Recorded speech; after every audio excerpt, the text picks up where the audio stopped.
प्रशासन से हम ये अपील करते हैं जी कि पहली बात तो हमारी बेटी थी, हमारा दिल का टुकड़ा गया है, कम से कम उसके साथ बारे में हमें सच्चाई पता चले कि उसके साथ हुआ क्या है, मरी है या मारी है।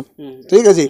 दूसरा प्रशासन से ये है कि अगर हमारी बेटी के साथ अत्याचार हुआ तो हमारी बेटी की आत्मा को शांति के लिए जो दोषी हैं उनको सजा मिलनी चाहिए जी, ताकि कल किसी और को, बहन को, किसी और बेटी को बलि का बकरा ना बनना पड़े। पर आप जो ये खबर देख रहे हैं, खरक गांव की ये खबर है।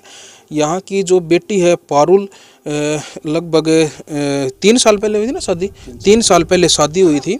बोंद के पास गांव है, वो बात करेंगे हम इनसे, रणकोली गांव में। और अभी 2 दिन पहले जो है उसकी बॉडी मिलती है उसके ससुराल में।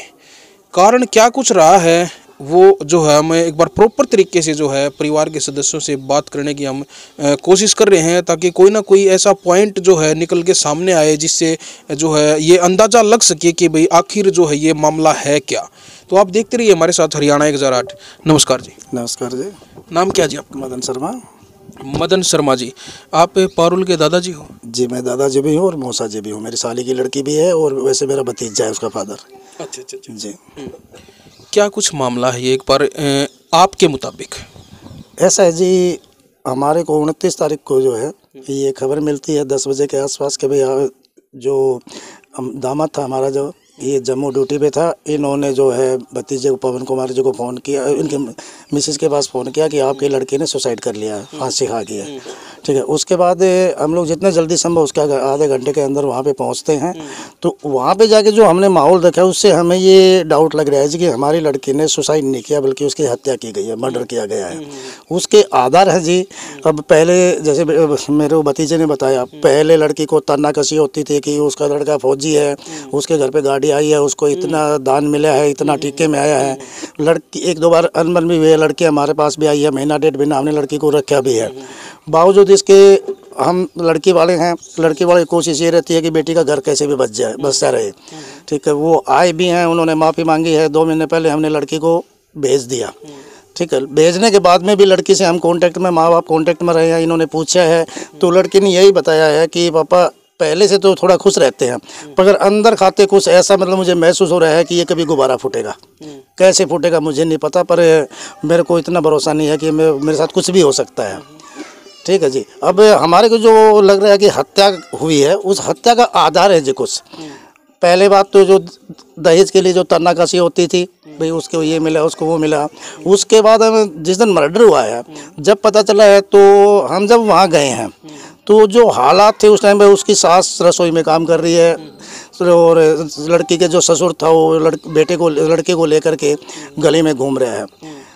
बाकी वहाँ पे जब अंदर घुस के देखा तो लड़की बेड पे लेटी हुई थी। वो बोल रही है सुसाइड किया है, फांसी खाई है। फांसी खाने वाले की गर्दन भी टूटती है, जीभ बाहर आती है, टट्टी पेशाब भी होता है। ऐसा कुछ नहीं था। लड़की बेड पे ऐसा लग रहा था जैसे लड़की सोई हुई है। दूसरी चीज़, अगर सुसाइड मतलब अगर ये हत्या होती तो सास रसोई, किसी भी परिवार में ऐसा नहीं होता जब ऐसा अचानक कोई आग लगा ले परिवार में, कोई आग लगा ले या कोई घटना घट रही, फांसी हो जाए तो नॉर्मली आदमी चिल्लाता है, अगल बगल पड़ोस को बुलाता है उसको बचाने के लिए। इवन यहाँ तक ये था कि जब हम वहाँ पहुँचे तो पड़ोसी उसका पूरी कॉलोनी है और ऐसा नहीं है कोई एकांत हो। 15 फुट का उसका लगभग फ्रंट होगा, दोनों साइड में पड़ोसियों के मकान है, पूरी कॉलोनी है।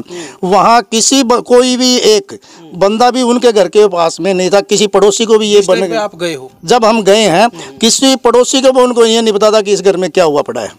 जब हम लोग गए हैं, अचानक लेडीज हमारी गई हैं, अंदर घुसी हैं तो सास भाग के रसोई से बाहर आई है, ससुर बच्चे को लेकर गली में घूम रहा था। पड़ोसियों ने हमसे आके पूछा है कि भाई ये क्या हो रहा है, क्या हो गया, ऐसे कैसे हो गया।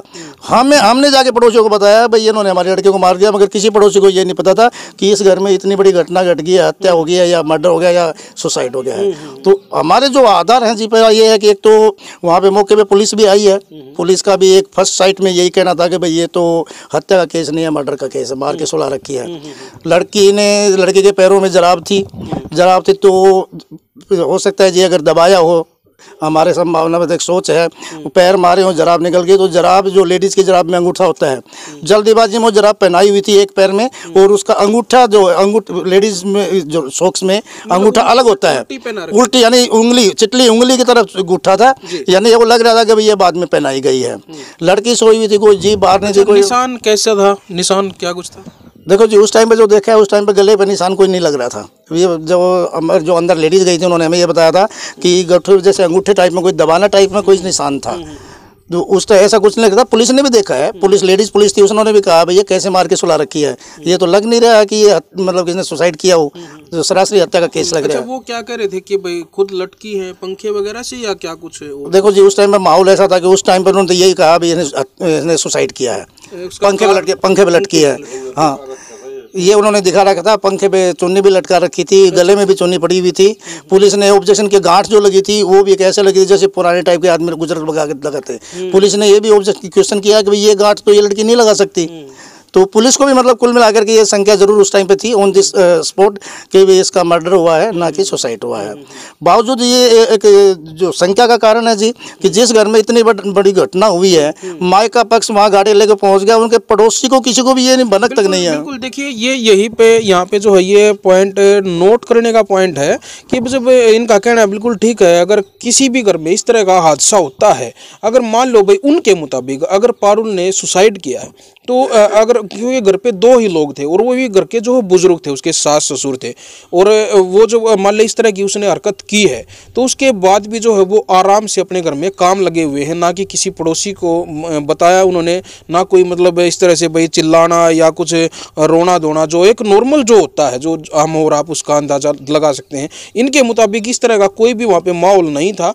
और जब ये गए हैं उसके बाद ही पड़ोसियों को ये पता लगा है कि भाई ये जो है पारुल के जो घरवाले हैं किस लिए आए हुए हैं, तो इन्होंने उनको बताया है कि भाई ऐसे ऐसे यहाँ पे ये घटना घटी है। उसके बाद जो है पड़ोसियों को पता लगता है। तो ये जो पॉइंट है, मतलब वो कहते हैं कोई भी अपराधी जब कोई अपराध करता है तो कोई ना कोई सबूत तो वो छोड़ता है जिनके आधार पर जो है प्रशासन को अपराधी तक जो है पहुँचने में मदद मिलती है।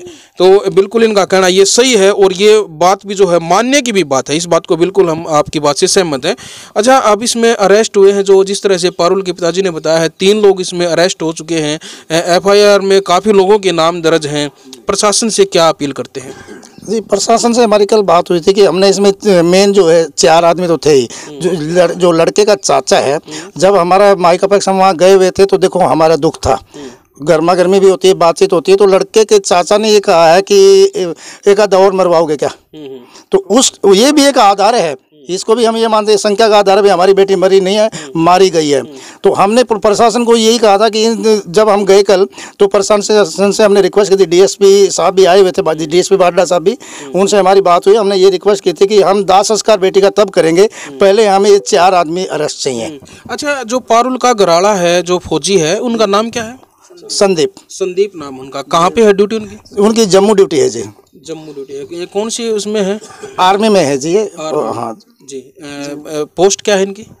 मेरे ख्याल ये सिपाही होंगे जी, शायद ये 5-6 साल सर्विस होगी इनकी, सिपाही होंगे या लास्ट नायक होंगे, इससे ज़्यादा तो रैंक नहीं हो सकता इतना जल्दी इनका।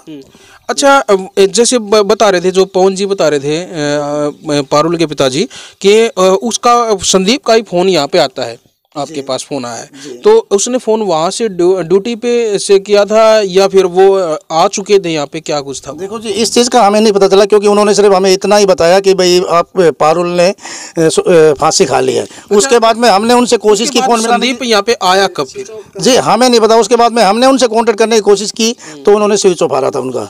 हाँ, उसके बाद जब हम दाह संस्कार पे गए हैं तो हमारे कहने के बाद में उस संदीप को, उसके माँ और बाप को पुलिस ने अरेस्ट किया। हमें तब पता चला ये यहाँ है। वो कब आया कब नहीं आया, उसने फ़ोन हमें ड्यूटी जम्मू से किया, रास्ते से किया या घर पे आके किया, वो हमारी जानकारी में नहीं है। पुलिस प्रशासन के जो अपने जो अधिकारी हैं उन्होंने नहीं बताया कि संदीप को कहाँ से अरेस्ट किया है?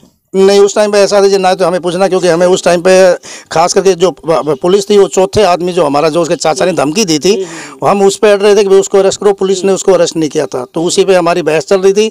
उसके बाद में पुलिस ने हमें वादा किया था कि हम इनको अरेस्ट कर लेंगे। हमने रिक्वेस्ट की थी पुलिस को कि आप एक बोला जी दाह संस्कार करने दीजिए। हमने ये बोल दिया था कि दाह संस्कार करा दीजिए, हमें एतराज़ नहीं है, मगर आप उनको अरेस्ट करके आप पुलिस की गाड़ी में बैठा करके मीडिया रिपोर्ट करके सामने बोल दीजिए भाई हमने अरेस्ट कर लिया है, दाह संस्कार कर लीजिए, हमें कोई दिक्कत नहीं है। जब वहाँ पे घर उन्होंने, डीएसपी साहब ने हमें वादा किया था कि हम ऐसा ही करेंगे। जब हम घर पे गए वहाँ पे तो डेड बॉडी लेके चले, शमशान के लिए निकल गए, तब तक 3 आदमी की हमारे पास रिपोर्ट आई थी कि भाई 3 आदमी को अरेस्ट कर लिया है, मगर उसका जो चाचा था उसको अरेस्ट नहीं किया था, जिसने धमकी दी थी कि और मरवाने हैं क्या। उसके बाद दास शमशान घाट में जाकर के हमने थोड़ा बॉडी को रुकवा दिया कि भाई रुको थोड़ी देर। और डीएसपी साहब आए, बोला जी क्या बात माँ जी, चौथे आदमी को अरेस्ट करो। पहले पुलिस आनाकानी करती रही, उसके बाद डीएसपी साहब ने बोला ठीक है हम करते हैं। तो उसके बाद आधा लगभग घंटा पौन घंटा तक डेड बॉडी वहीं पे रही। पुलिस क्या कर रही थी क्या नहीं कर रही थी, डीएसपी साहब ने आश्वासन दिया था कि हम उसको अरेस्ट कर रहे हैं, मगर फिर जो है हमारी बेटी थी उसकी हालत हमसे देखी नहीं जा रही थी। और हमने लास्ट में सलाह करके कि भाई जो भी होगा पुलिस पे भरोसा करो, चौथे को पकड़ लेंगे, बेटी की दाह संस्कार करवा दो। इसके अच्छा, जो दाह संस्कार हुआ वो कहाँ पे हुआ, ससुराल में या मायके में? ससुराल में।